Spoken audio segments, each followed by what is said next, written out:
Salut tout le monde, de retour sur mon Goliath pour la dernière vidéo que je vais faire sur celui-ci en tout cas. Euh, je vais vous montrer cette fois comment je fais mon métal. Donc je l'ai fait partout, j'ai laissé uniquement l'arme pour pouvoir vous montrer. Je me fais son socle, il ne restera plus que la petite bordure et après il sera terminé. Et donc j'ai dit peut-être d'autres vidéos sur différentes couleurs de peau, mais on verra ça, on verra ce que ça donne. Donc pour le métal, j'utilise pas énormément de peau. J'ai commencé donc sur une base de noir par appliquer un mélange de Tin Bits. Alors moi j'ai l'ancien pot, je crois que le nouveau s'appelle le Warplow Bronze chez Citadel. Donc cette espèce de métallique marron. Donc mélangé avec du noir que j'ai passé en laissant, vous voyez, certains creux apparaître, en insistant plus sur le dessus. Je vais utiliser du Lead Belcher, je vais utiliser du Shining Silver, et je vais utiliser ces deux lavis qui sont le Nailol et la Graxer Shade. Et ça va être uniquement ces teintes-là que je vais utiliser. Donc sur cette base-là, je vais prendre mon Lead Belcher, que je dilue pas, encore une fois, j'utilise uniquement ma palette, et je vais venir l'appliquer majoritairement donc, sur les zones supérieures, et toujours en tapotant pour déjà bien poser le pigment, et pour donner un petit peu de texture. Moi, mon but, c'est d'obtenir un métal qui va être pas mal contrasté quand même, et qui a l'air assez vu. Alors, j'ai pas mis de rouille sur l'armure en fait du gars, j'en ai mis sur le socle, hein, parce que je me dis que même s'ils entretiennent pas le matos, faut quand même y aller pas mal pour que le métal rouille. Je pense qu'ils l'entretiennent quand même un petit peu, mais je veux quand même qu'il fasse oxyder et abîmer.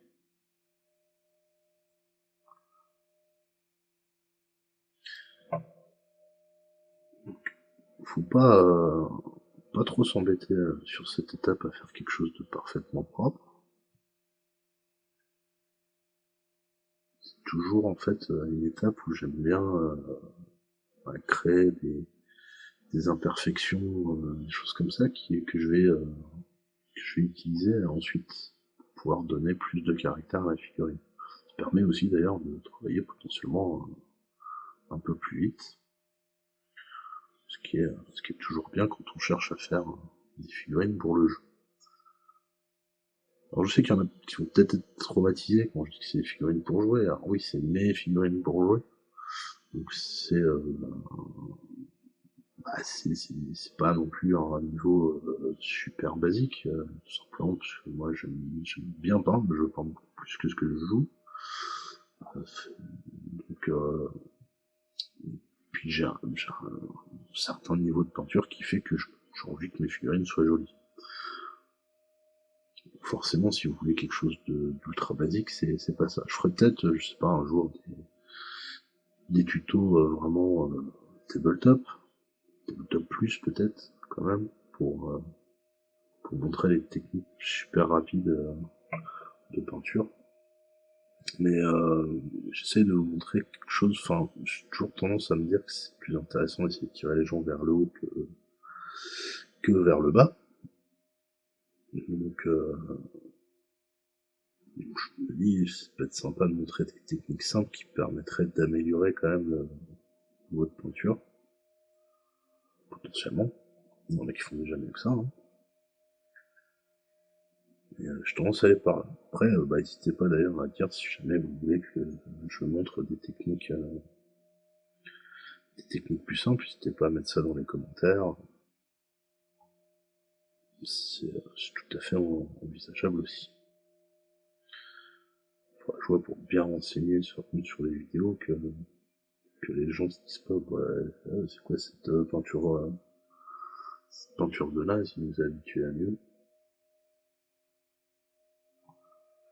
Mais voilà, c'est envisageable, si ça vous intéresse, faites-le moi savoir,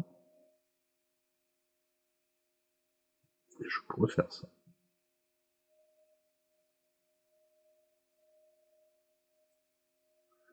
Donc comme souvent, en tout cas sur lui, je vous ai montré, la première étape, c'est quand même plutôt de la barbouille. Parce que c'est plutôt sympa. Ça va vite, c'est efficace, c'est rigolo, c'est pas prise de tête. Donc ça marche. Donc le résultat, c'est ça. Potentiellement, vous pouvez voir, il y a déjà un certain contraste qui se fait. Ce serait possible de s'arrêter là si vous voulez quelque chose de vraiment tout simple. Mais on va aller plus loin. Je vais utiliser maintenant du coup mes lavis. Alors je vais passer deux lavis à suivre. Je vais passer le Agraxian Shade et je vais passer le Nail Oil. Je vais juste vous montrer comment je passe le premier, puisque c'est pas non plus super passionnant. En plus, il faudra que je fasse sécher ça. Mais pour vous montrer comment je l'applique, et puis j'enchaînerai directement après avec le Nail Oil, je reviendrai une fois que tout sera sec. Donc, je charge mon pinceau. Vous voyez, j'ai mis pas mal de peinture dedans.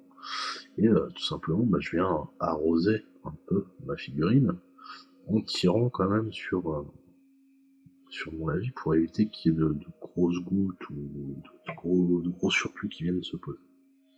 Dès que je sens que j'ai plus assez de peinture, j'en reprends et j'enchaîne. Il faut faire attention qu'il y en ait bien partout, parce que ça se voit en fait si jamais on oublie des zones. Ça fait pas très joli. Donc il faut bien tourner sa figurine pour être sûr d'avoir tout fait. Vérifier qu'on n'a pas de gouttes. Ça m'a l'air bon. Donc, voilà comment je passe mon avis. On voit déjà en fait ça aura un petit côté un peu plus marron qui m'intéresse du coup pour le côté justement oxydé. Donc comme j'ai dit, je vais sécher ça, enchaîner avec le Nail Dog et on se retrouvera après une fois que ça se sera fait. Voilà donc ce que ça donne une fois les deux lavis secs, ou presque, qui sont droits encore, c'est pas parfaitement sec, mais ça va aller pour pouvoir enchaîner. Donc j'ai quelque chose qui est pas très brillant, ce qui est justement le but, toujours un petit peu, ce qui permet bien de savoir que c'est du métallique, on voit quand je tourne, il y a encore une certaine brillance, et j'ai quelque chose d'assez foncé, d'un petit peu marronasse, qui du coup est l'effet que je cherche pour le côté oxydation. Je vais reprendre maintenant le Lip Belcher, qui va me servir en fait à poser des bases de lumière sur les zones supérieures et la lumière finale en fait sur les zones inférieures, qui sera plus légère. Donc, je dis toujours pas ma peinture pour vraiment avoir la brillance en fait, qui dilue les peintures métalliques, c'est pas l'idéal. Ça a tendance à disperser les pigments, les petites paillettes, donc c'est pas super. Et là, ça permet en fait dès que je pose dans l'idée d'avoir tout de suite ma brillance. Donc sur les zones basses, pardon, sur les zones basses, je vais marquer sur tous les arêtes, parce que c'est ça que je veux faire ressortir.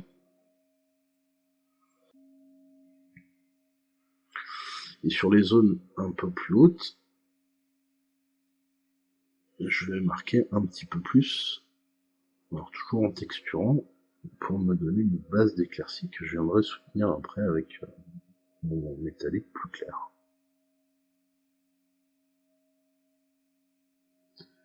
Donc en gros là je travaille plutôt avec la pointe de mon pinceau. Je viens tapoter, griffer ma peinture. Si vous avez suivi tous les tutos sur le Goliath, vous verrez que c'est quelque chose que j'utilise assez souvent, ce petit côté de tapotage.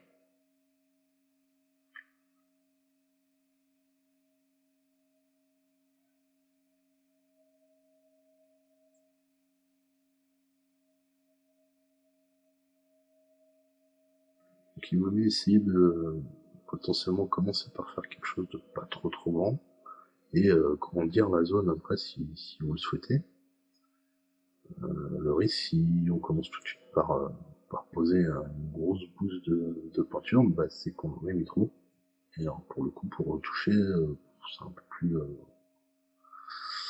peu plus galère vu la manière dont on a travaillé. Donc, je vais continuer comme ça sur toute l'arme, et on se retrouve après.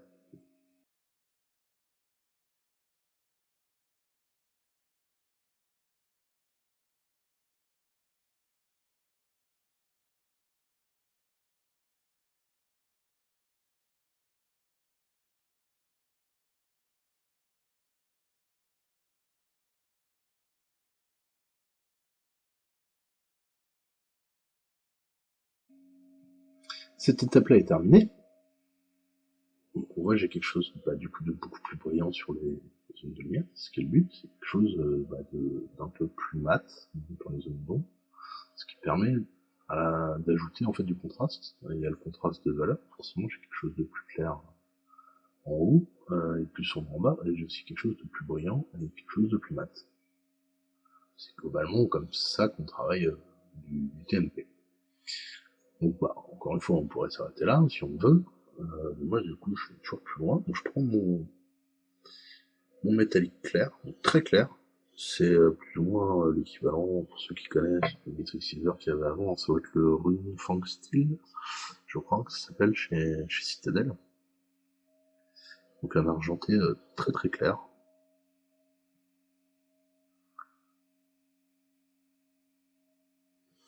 Et ça, pour le coup, je vais pas aller du tout en mettre sur les zones inférieures, je vais vraiment garder ça que pour les zones que je veux forcer, donc celles qui sont tout en haut.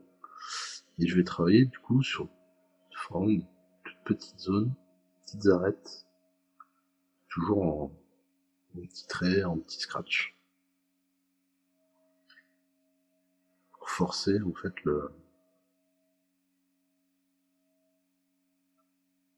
la lumière.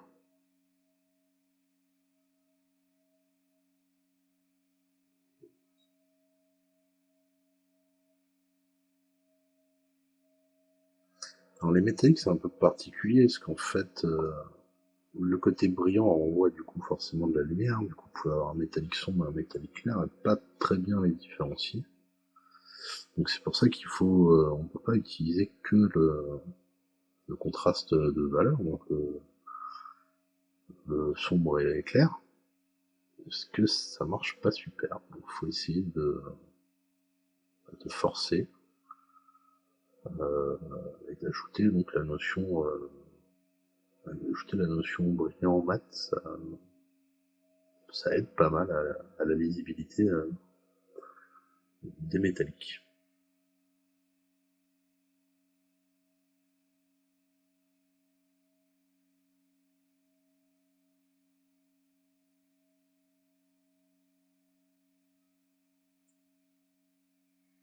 Je vais continuer comme ça partout.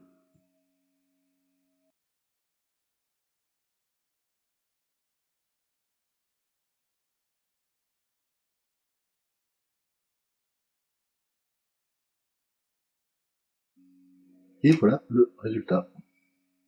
Rien de bien compliqué pour un effet qui est plutôt efficace sur une table de jeu. On a un beau contraste. Alors c'est sûr que quand je fais du métal pour du concours, je travaille plus que ça, hein, clairement. Euh, mais, mais là, à une distance de jeu, en fait, c'est bien lisible, bien contrasté. C'est exactement ce que je cherche. Alors on peut ajouter, comme j'ai fait sur le socle, de la rouille, des petites choses comme ça. On pourrait tout à fait aussi colorer un petit peu. Mais, euh, mais moi, pour mes Goliaths, en tout cas, je veux rester sur quelque chose d'assez simple comme ça. Donc juste une petite teinte légèrement marron. Voilà. Quand on enlève le brillant, voilà, on voit que c'est un petit peu marronasse. Et donc on a une belle brillance sur le dessus. Et en dessous, beaucoup moins. Donc comme quoi le TMP, c'est pas forcément si compliqué que ça.